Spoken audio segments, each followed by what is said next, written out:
नमस्कार रामराम मंडळी, मी आरोही पाटील. माझ्या नवीन ब्लॉगमध्ये तुमचं स्वागत आहे.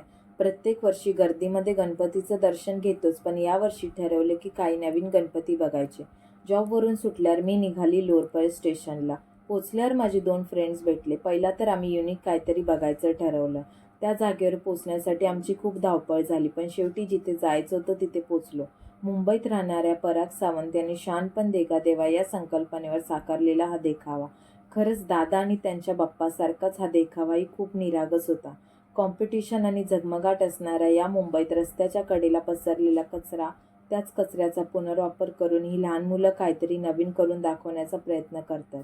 आपण नेहमी बोलतो लहानपण देगा देवा, पण या देखाव्यातून हेच समजलं की शहाणपण देगा देवा.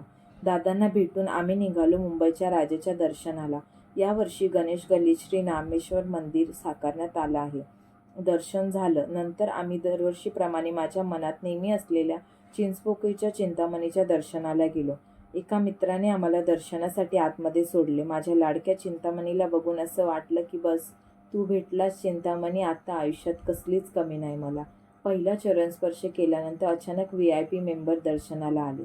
मग काय, तिथे स्टेजवरच थांबून राहावं लागलं मला आणि पुन्हा एकदा चरणस्पर्श भेटला. असं वाटलं की माझ्या चिंतामणीने मला त्याच्याजवळ थांबवून ठेवलं होतं.